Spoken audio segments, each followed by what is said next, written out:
Bismillahirrahmanirrahim. Assalamualaikum warahmatullahi wabarakatuh. Alhamdulillahirabbil alamin wa bihi nasta'inu ala umuri waddin. Shalatu wassalamu ala asyrofil anbiya'i wal mursalin wa ala alihi wa sahbihi wa man tabi'ahum bi ihsani ila yaumiddin. Rabbi shrah li sadri wa yassir li amri wa hlul 'uqdatam min lisani yafqahu qawli. Amma ba'd.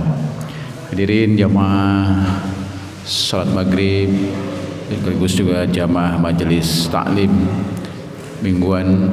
Alhamdulillah kita panjatkan kepada Allah Subhanahu wa taala atas lipat rahmat hidayah dan inayahnya, nikmat sehat, nikmat umur panjang, sehingga kita pada sore hari masih bisa melaksanakan kewajiban kita, melaksanakan sholat maghrib berjamaah.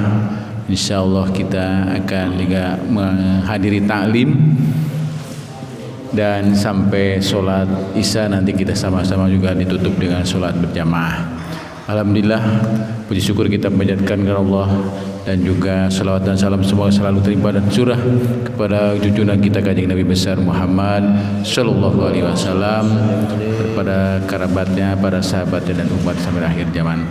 Hadirin rahimakumullah, alhamdulillah pada malam hari ini suatu kehormatan bagi kita tentunya setelah hadir guru kita Ustaz Dr. Andes Haji Komarudin Ibrahim, yang seharusnya pada malam hari ini adalah jadwal dari Ustaz Nur Ali Esos, namun beliau masih dalam persiapan untuk kegiatan umroh yang insya Allah beliau bersama rombongan akan berangkat minggu depan, sehingga mungkin masih padat acaranya baik di lingkungan Babelan, dan informasi juga pada Isya nanti beliau juga mengisi acara halal bihalal di lingkungan kita, tepatnya di RT 02. Dan pada malam hari ini insyaallah guru kita ya suatu kehormatan sekali lagi, dan mudah-mudahan beliau sebenarnya masih padat acara taklim beliau daftar jadwalnya, namun mungkin karena masih suasana lebaran sehingga masih belum mengisi di masjid-masjid yang lain. Insyaallah barangkali ketika Ustadz kita barangkali berhalangan hadir, insyaallah akan beliau informasikan kepada beliau untuk mengisi yang kekosongan Ustadz taklim kita. Sebagai informasi Bapak sekalian, dan mudah-mudahan tentunya bermanfaat bagi kita semua, dan kita niatkan untuk itikaf dari maghrib sampai isya ya di masjid ini, mudah-mudahan juga sebagai catatan amal ibadah yang luar biasa, yang dihitung seperti orang yang sholat dari maghrib sampai isya. Demikian hadis sekalian, majelis taklim mudah-mudahan jadi keberkahan bagi kita semua. Terakhir kita tutup saja barangkali dengan suratul Fatihah kita tujukan wabil khusus untuk para jamaah Masjid Jami Ikhlas dan warga kita yang sedang sakit. Mudah-mudahan Allah angkat penyakitnya, berikan kesembuhan, kesehatan, ketabahan, kesabaran, keikhlasan. Dan juga jamaah kita yang punya niat acara besok pagi Bapak Tumino, mudah-mudahan dilancarkan acaranya baik suasana maupun cuacanya. Demikian al-hadiniyah wa kulli niyatin sholih al-fatihah. A'udzubillahi minasyaitonir rajim. Bismillahirrahmanirrahim. Alhamdulillahirabbil alamin arrahmanir rahim maliki yaumiddin. Iyyaka na'budu wa iyyaka nasta'in ihdinas siratal mustaqim siratal ladzina an'amta 'alaihim ghairil maghdubi 'alaihim waladdallin.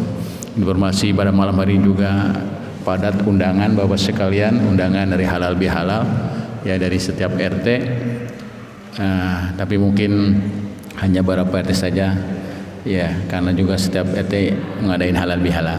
Terima kasih. Begitu kami persilahkan Pak Ustadz untuk mulai taklim. Assalamualaikum warahmatullahi wabarakatuh.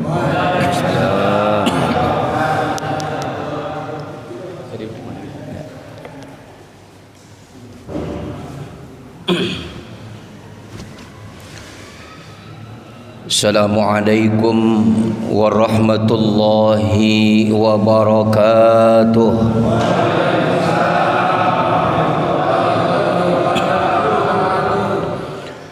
Alhamdulillahilladzi ja'ala al-ilma arfa'a syifatil kamaliyah. Ashhadu an la ilaha illallah wahdahu la syarikalah, alladzi khassa man sa'a min ibadihil ma'ashiril hikamiyah. Wa ashhadu anna sayyidana Muhammadan abduhu wa rasuluh, alladzi khassahu Allah ta'ala bi jami'i kamalatil ubudiyah. Allahumma salli wa sallim ala sayyidina Muhammadin wa ala alihi wa sahbihi wa man tabi'ahum bi ihsanin ila yaumiddin, amma ba'du. Qalu subhanaka la ilma lana illa ma 'allamtana innaka antal alimul hakim. Qala rabbi israh li sadri wa yassir li amri wahlul 'uqdatam min lisani yafqahu qawli. Shadaqallahul azim. Hadratul mukarramin, segenap pengurus dan jamaah Masjid Al-Ikhlas yang insyaallah kita semua sama-sama dimuliakan dan diangkat derajat kita setinggi-tingginya oleh Allah Subhanahu wa taala. Alhamdulillah, berkat izin dan ridha Allah, pada malam hari ini kita dapat sama-sama hadir, duduk bersimpuh, bertafakur, bermuhasabah di majlis mudzakarah, majlis ta'lim. Semoga duduknya kita di majlis ini akan menjadikan diri kita orang-orang yang dekat dan dicintai Allah Subhanahu wa taala. Salawat ma'assalam terlimpah curahkan kepada Habibana yang mulia, kekasih junjungan kita tercinta Nabi besar Muhammad sallallahu alaihi wasallam. Hadirin jamaah rahimakumullah, sebelum saya menyampaikan kalimat mau'izatil hasanah, terlebih dahulu karena saat ini masih dalam suasana Hari Raya Idul Fitri dan saya juga belum sempat untuk bersilaturahim dengan jamaah Masjid Al-Ikhlas, dan jamaah Masjid Al-Ikhlas juga belum sempat silaturahim dengan saya. Maka pada kesempatan yang sangat berharga ini tentunya saya manfaatkan untuk mengucapkan minal aidin wal faizin, kullu amin wa antum bi khair, taqabbalallahu minna wa minkum taqabbal ya karim. Saya secara pribadi di samping mendoakan diri saya dan juga jamaah sekalian agar seluruh rangkaian amal ibadah kita di bulan Ramadan yang lalu, bahkan sampai bulan Syawal ini, semuanya diterima oleh Allah. Dan saya juga memohon maaf ya kepada seluruh jamaah Masjid Al-Ikhlas selama saya berinteraktif dengan jamaah mungkin ada khilaf, ada salah baik ucapan maupun sikap saya. Mohon dibukakan pintu maaf yang seikhlas-ikhlasnya. Begitu juga jamaah, insya Allah barangkali ada sesuatu yang mengganjal atau yang kurang menyenangkan di hati jamaah terhadap diri saya, insya Allah saya juga akan bisa memaafkan dengan maaf yang seikhlas-ikhlasnya. Semoga jiwa kita saat ini semuanya dalam keadaan suci, bersih dari segala dosa karena ampunan Allah Subhanahu wa taala. Amin ya rabbal alamin. Hadirin jamaah sekalian, tidak terasa di bulan Syawal ini kita sudah memasuki pertengahan bulan Syawal. Artinya Ramadan sudah 2 minggu meninggalkan kita. Maka kita sebagai seorang muslim sangat bergembira. Kenapa kita bergembira? Karena di bulan Ramadan yang lalu, melalui rahmatnya Allah, melalui keimanan kita, insya Allah di bulan Ramadan yang lalu jiwa kita semuanya sudah dibersihkan oleh Allah, dan Syawal ini kita dalam keadaan bersih dari segala dosa. Amin ya rabbal alamin. Karena memang semuanya sudah dijamin oleh Allah. Bagi jamaah Masjid Al-Ikhlas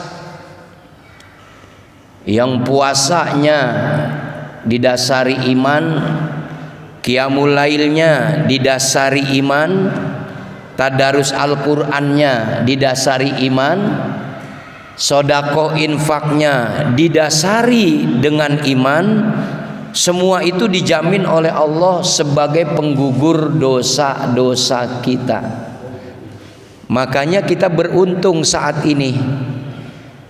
Makanya hari raya Idul Fitri atau bulan Syawal dikatakan oleh para ulama sebagai hari raya kemenangan. Wajar umat Islam di bulan Syawal mendapat kemenangan. Kemenangan dari apa?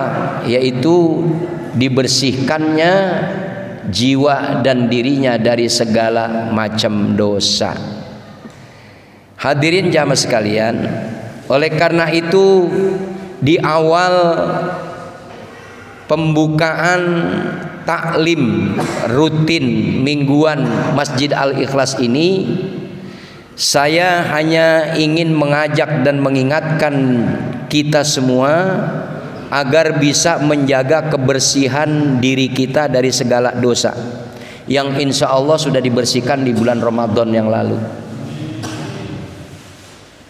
Apakah masih ada amalan-amalan yang akan membersihkan diri kita dari dosa di bulan Syawal ini? Di luar bulan suci Ramadan banyak. Di antara amalan-amalan yang akan menggugurkan dosa-dosa kita, membersihkan dosa-dosa kita di bulan Syawal ini sampai ketemu bulan suci Ramadan nanti, di antaranya yang pertama, amalan itu bertauhid kepada Allah. Ini amalan yang pertama yang akan menggugurkan dosa. Apa itu bertauhid? Menomorsatukan Allah, membesarkan Allah, mengagungkan Allah dengan mulut kita, dengan lisan kita, dengan pikiran kita, dengan hati kita. Jadi bertauhid itu bukan hanya dengan lisan, dengan ucapan kalimat tauhid la ilaha illallah, bukan lisan saja, tapi pikiran kita juga bertauhid, hati kita juga bertauhid. Sebab lisan, pikiran dan hati yang selalu bertauhid kepada Allah, insya Allah semuanya akan bersih daripada amalan-amalan yang dilarang oleh Allah Subhanahu wa ta'ala. Lisan yang selalu bertauhid dengan ucapan la ilaha illallah, maka lisan ini insya Allah akan terhindar dari ucapan-ucapan yang buruk, ucapan-ucapan yang dibenci oleh Allah. Kalau lisan kita selalu bertauhid. Makanya kita manfaatkan waktu dan sisa-sisa kehidupan kita ini dengan selalu mengistiqomahkan lisan kita dengan kalimat tauhid. kalimat yang sebenarnya ringan diucapkan namun maknanya sangat luar biasa. Ngucapinnya ringan tapi maknanya luar biasa, manfaat fadilahnya luar biasa. La ilaha illallah, la ilaha illallah. Ngapain aja kita ucapkan kalimat tauhid. Di rumah kita lagi duduk, ya, mulut kita bisa la ilaha illallah. Lagi nonton TV, la ilaha illallah. Jangan udah umur segini kita masih HP aja kita pegangin. Ya Pak ya. Iya, di rumah HP. Kagak boleh kesempatan melek mata kita. Baru melek mata yang kita cari di lemari HP, di meja HP, kagak kelihatan, bini dipanggil. Bu, HP saya mana sih? Tuh, ya. Padahal kita bersyukur kepada Allah, bangun tidur kita ucapin alhamdulillah kepada Allah. Ruh kita masih ditaruh lagi dalam jasad kita. Ruh kita masih dikembalikan lagi dalam jasad kita. Kita bersyukur kepada Allah. Lah ini enggak dunia yang kita cari. Melek mata, HP lagi dicari, HP lagi dicari. Ya Allah. Alhamdulillah kita manfaatkan sisa waktu kita ini terus bertauhid kepada Allah Subhanahu wa taala. Baginda Rasulullah sallallahu alaihi wasallam dalam hadisnya riwayat Imam At-Tirmidzi, beliau mengatakan,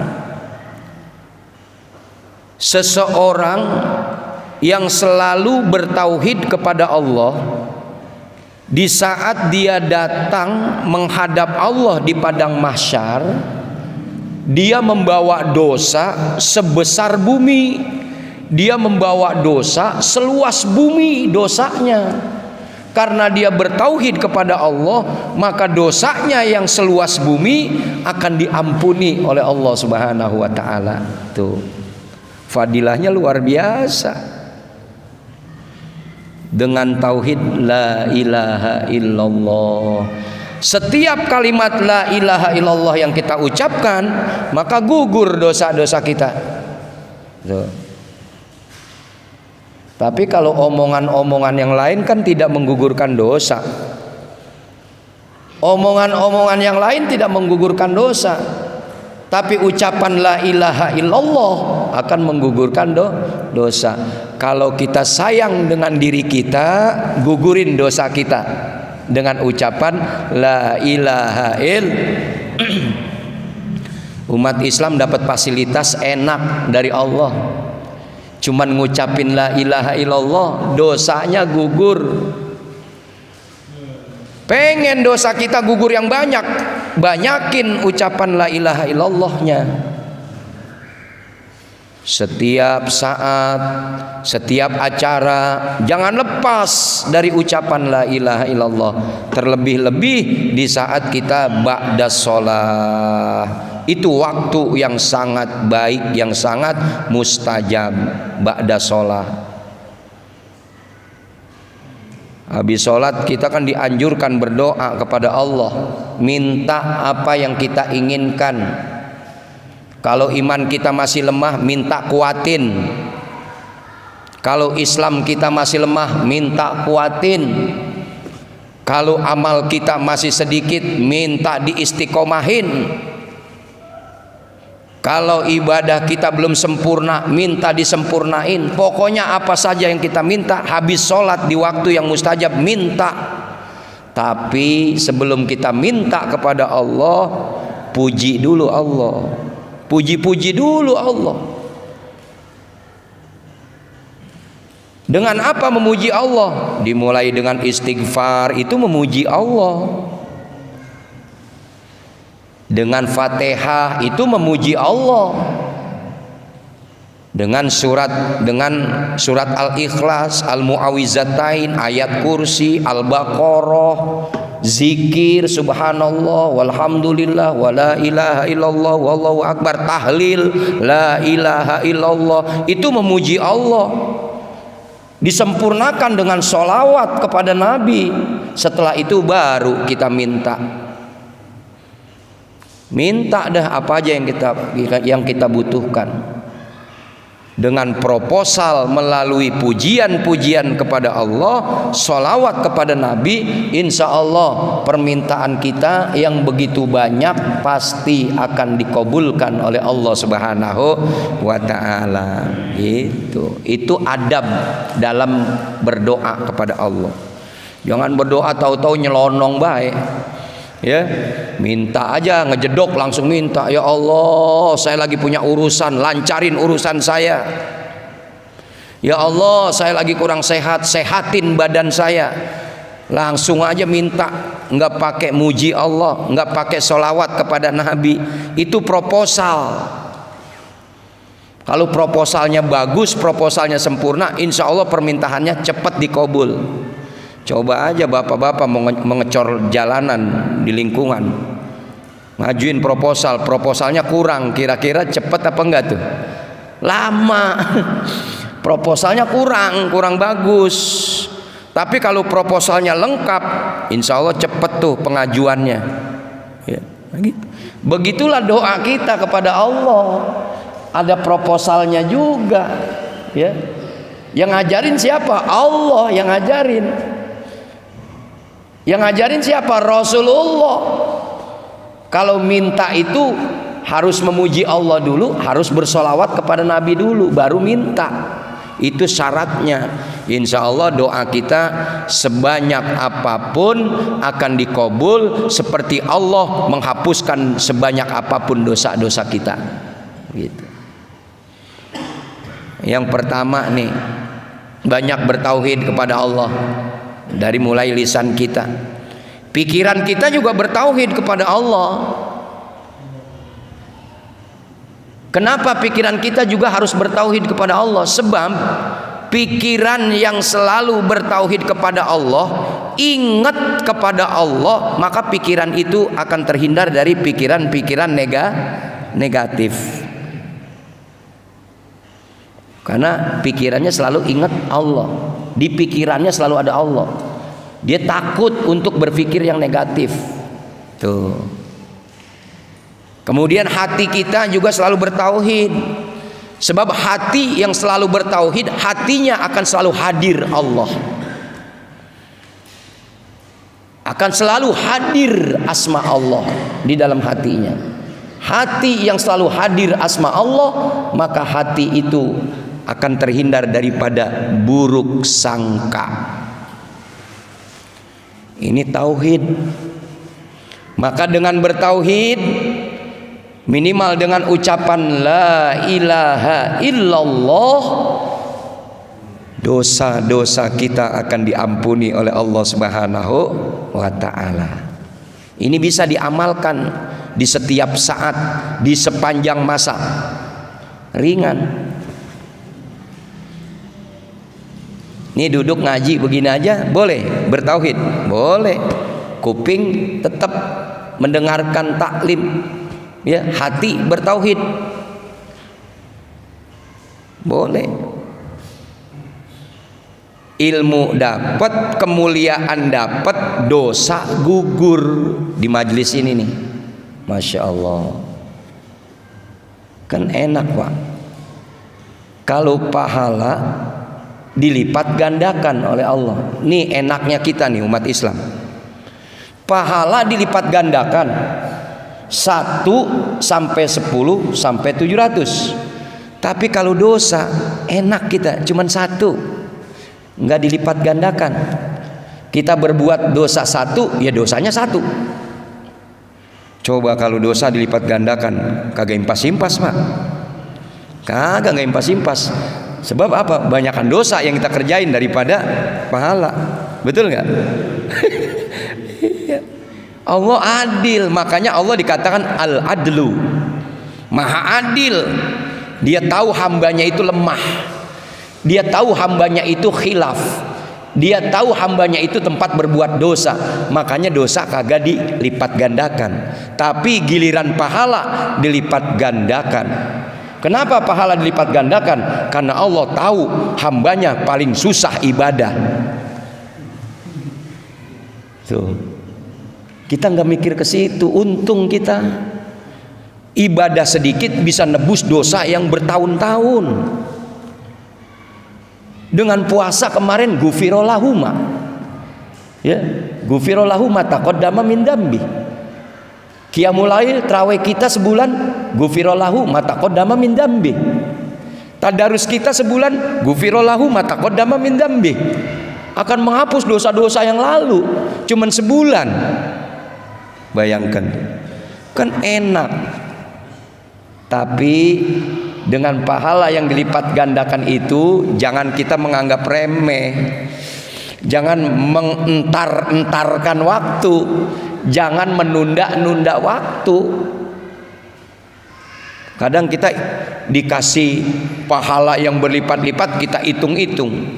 Kalau saya ngerjain ibadah 1 tahun, insya Allah kalau saya hitung dosa saya 20 tahun ketebus. Begitu hitung-hitungannya.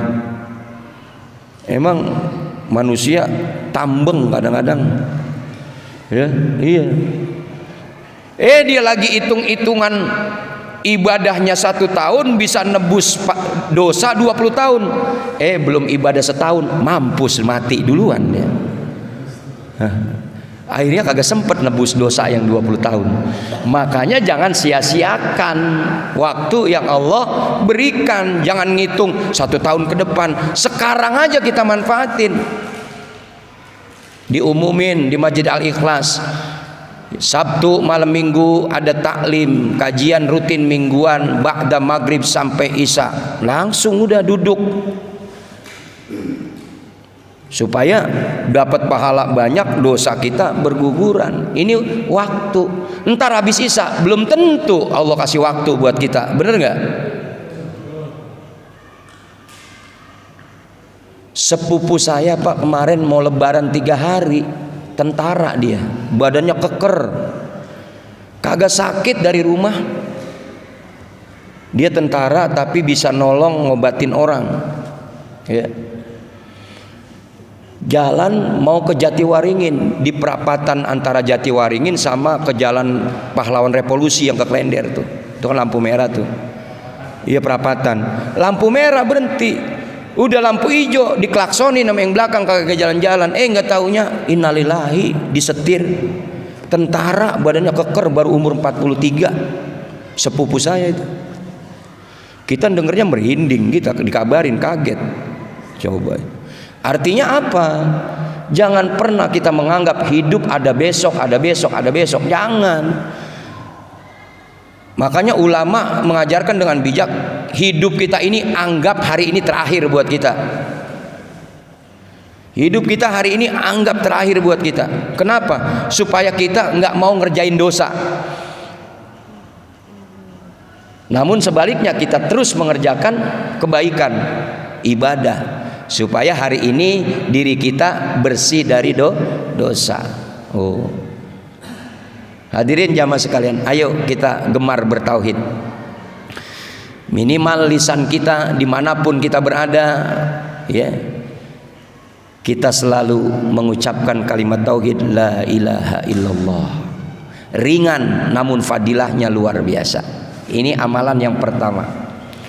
Kemudian amalan yang kedua, yang akan menggugurkan dosa-dosa kita di bulan Syawal dan seterusnya, yaitu takwa atau taat dengan segala perintah Allah dan taat selalu meninggalkan larangan-larangan Allah. Kata Allah, di saat kita berusaha semaksimal mungkin untuk taat dengan perintah Allah, maka pada saat itu sepanjang masa dosa kita berguguran. Selama kita taat untuk meninggalkan segala perintah Allah, sepanjang masa itu dosa kita akan berguguran. Tadi sebelum maghrib kita dengar suara kumandang azan di Masjid Al-Ikhlas. Kemudian hati kita niat, saya akan sholat berjamaah, tidak mau menyanyiakan waktu.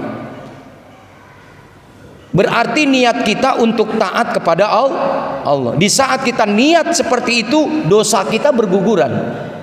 Masya Allah.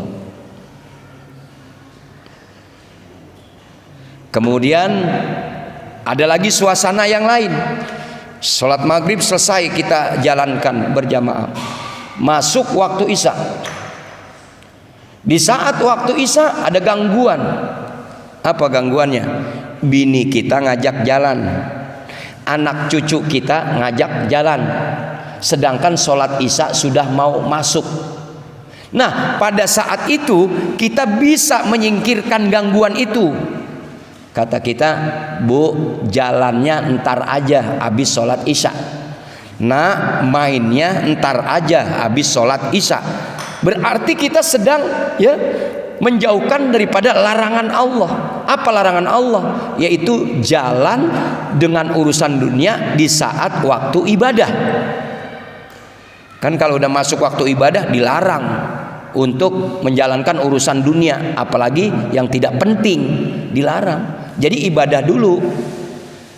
Nah, pada saat itu urusan dunia yang kita dibujuk dengan urusan dunia itu kita singkirkan terlebih dahulu, kita tunda nanti setelah ibadah. Maka pada saat kita menunda urusan dunia demi mementingkan ibadah, pada saat itu juga dosa kita berguguran. Masya Allah. Atau contoh diri saya dah, sekarang giliran taklim, diajak main bulu tangkis.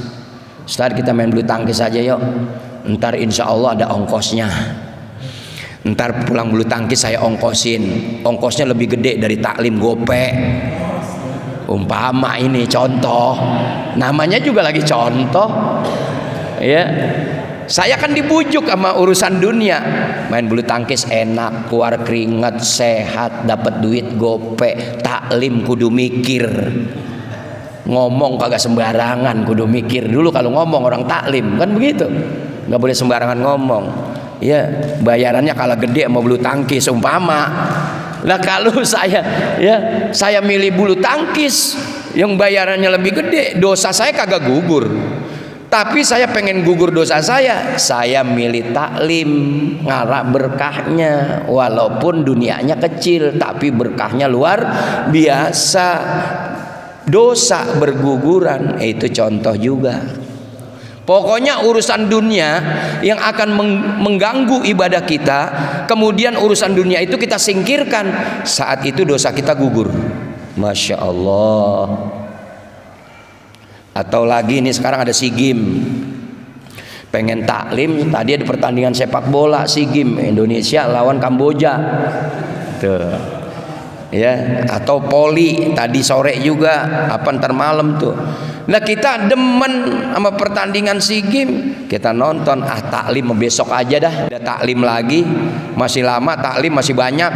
Kalau SEA Games kan cuma tahun ini doang. Gangguan. Tapi tatkala kita bisa menyingkirkan urusan itu, kemudian kita lebih memilih ibadah taklim, maka pada saat itu dosa kita berguguran. Karena kita memilih taat kepada Allah. Dijamin oleh Allah dalam surat Al-Anfal ayat 29. Ya ayyuhalladzina amanu in tattaqullah yaj'al lakum furqana wa yukaffir ankum sayyi'atikum wa yaghfir lakum. Hai orang-orang yang beriman, in tattaqullah, di saat kamu bertakwa kepada Allah, apabila kamu bertakwa kepada Allah, yaj'al lakum furqana, maka kamu akan mendapatkan furqon. Apa itu furqon? Petunjuk untuk membedakan mana yang benar, mana yang salah.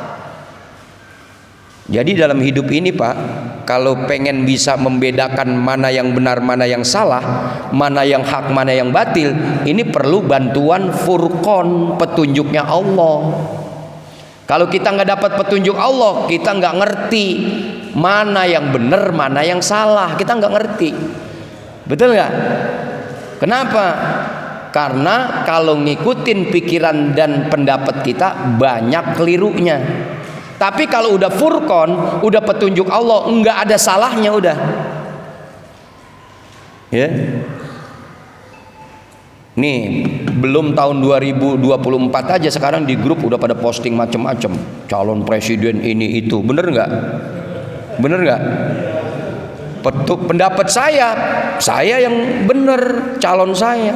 Pendapat bapak-bapak yang bener calonnya. Tapi jangan ngikutin pikiran kita, Pak. Terus ngikutin siapa? Ngikutin Allah. Lihat syarat-syarat dari Allah. Siapa di antara mereka orang-orang yang mau jadi pimpinan kita? Dia yang benar siapa? Lihat syarat-syaratnya dari Allah. Jangan syarat dari kita. Kalau syarat dari kita mah salah mulu. Bener gak? Saya nggak ngarahin ke sini ke situ, nggak ngarahin, nggak boleh. Tapi saya pesan ikutin petunjuk Allah dalam mencari pemimpin kita. Itu caranya. Ikutin Allah. Jangan diikutin ustadz, enggak. Ustadz juga kadang-kadang beloknya kebangetan salah. Oh iya, saya kadang-kadang gedeg banget kalau ustadz yang beloknya kebangetan salah. Nikungnya ketajaman, akhirnya masuk jurang. Ya Allah, ikutin Allah. Insya Allah Allah ridho dengan pilihan kita karena ngikutin Allah. Baru udah aman, kita udah aman. Jadi kalau ngikutin hawa nafsu kita, yang apa pilihan kita, oh ini yang benar, fanatik buta namanya. Ya Allah, mudah-mudahan deh bapak-bapak Masjid Al-Ikhlas karena sering ngaji ya bisa memilih pemimpin yang disyaratkan oleh Allah Subhanahu wa taala. Kita udah capek begini mulu, Pak, capek kita. Apalagi aki-aki itu udah kenyang banget udah. Ya, mudah-mudahan ke depannya kita dapat pemimpin yang amanah, yang benar, yang berakhlak, yang takut kepada Allah terutama. Kalau pimpinan udah takut kepada Allah, insya Allah dia nggak akan berani melakukan pelanggaran-pelanggaran yang akan merugikan negara dan rakyat. Insya Allah. Tuh. Takwa kepada Allah. Kalau kita udah takwa kepada Allah, taat semaksimal mungkin kepada Allah, dapat petunjuk kita dari Allah untuk memilih mana yang benar, mana yang salah. Setelah itu, wa yukaffir ankum sayyiatikum. Segala kesalahan kita akan dimaafkan oleh Allah. Wa yaghfir lakum, dan segala dosa kita akan diampuni. Lagi-lagi dosa kita diampuni dengan berusaha taat semaksimal mungkin kepada perintah Allah. Berusaha semaksimal mungkin untuk tidak meninggalkan sholat jamaah. Berusaha semaksimal mungkin untuk tidak meninggalkan taklim. Berusaha semaksimal mungkin untuk tidak meninggalkan zikir. Berusaha semaksimal mungkin untuk tidak meninggalkan kebaikan-kebaikan. Nah, pada saat itu wa yaghfir lakum dzunubakum, segala dosa kita diampuni oleh Allah Subhanahu wa taala. Yang ketiga, 5 menit lagi saya. Ini ada 17. Ya, habisin aja. Yang ketiga, amalan yang akan menggugurkan dosa-dosa kita yaitu cinta mengamalkan sunnah Rasulullah. Cinta mengamalkan sunnah Rasulullah. Orang yang cinta dengan mengamalkan sunnah Rasulullah, ada sholat sunnah, ada puasa sunnah, ada sodako, ada infak, ada kebaikan-kebaikan dengan manusia. Itu sunnah-sunnah Rasulullah. Gemar bersilaturahim, itu sunnah-sunnah Rasulullah. Maka pada saat kita cinta mengamalkan sunnah Rasul, pada saat itu juga dosa kita berguguran, kata Allah Subhanahu wa taala.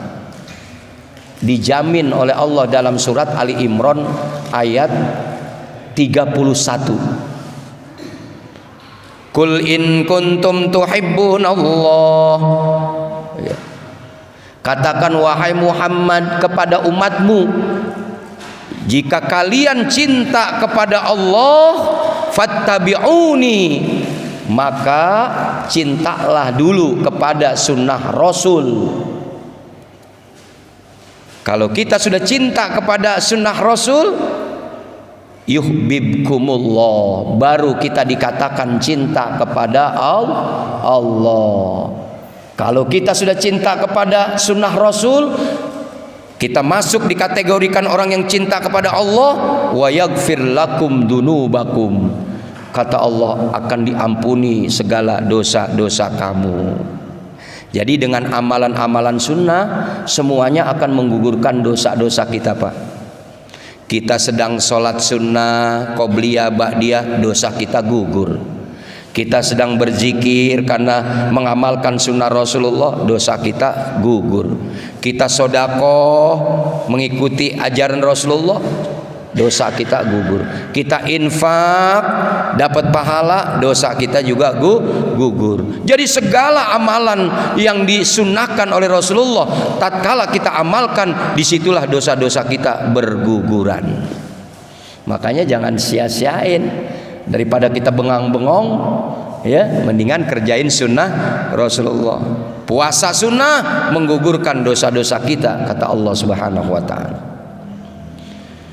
Kemudian yang keempat, amalan yang akan menggugurkan dosa-dosa kita, yaitu sabar di saat mendapatkan musibah sekecil apapun.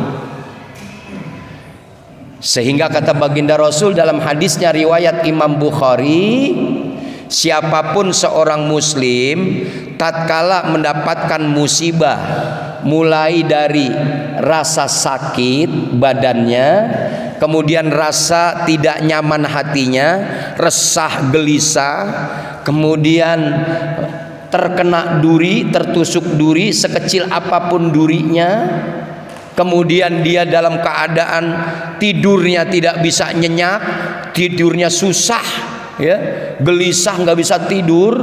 Jadi semua itu yang menyulitkan diri kita, yang tidak nyaman dengan diri kita, kata Rasulullah, semua itu kafarallahu biha min khotoya,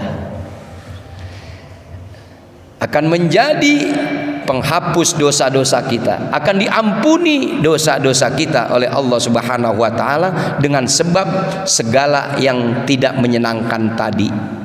Tuh. Jadi apa saja, Pak, yang nggak nyenengin hati kita, yang bikin hidup kita ini terasa resah, ya, gelisah, membuat hidup kita ini merasa sakit, termasuk segala macam bentuk penyakit, itu semua akan menjadi kafarat, penggugur dosa-dosa kita, dengan catatan hadapi dengan cara sabar. Badan kalau lagi sakit sabar. Bagaimana ciri-cirinya orang yang sakit sabar? Istighfar, bukannya buset. Nah, ada orang lagi sakit, bininya diomelin mulu, buset deh, gua lagi sakit bikin kopinya lama, udah sakit masih minta kopi baik. Ya, iya. Jadi ciri-ciri orang sabar lagi sakit istighfar, astagfirullahalazim. Ciri-ciri orang sabar hatinya lagi gelisah, hidupnya lagi nggak nyaman, astagfirullahalazim. Itu orang sabar. Insya Allah pada saat itu dosa-dosa kita berguguran. Amin ya robbal. Barangkali itu saja yang dapat saya sampaikan mau'izatul hasanah dalam taklim ini. Semoga walaupun sedikit menjadi manfaat, kita amalkan dalam kehidupan kita sehari-hari. Insya Allah dosa kita semakin banyak berkurang, dan di saat kita menghadap Allah nanti dalam keadaan husnul khatimah. Al-Fatihah.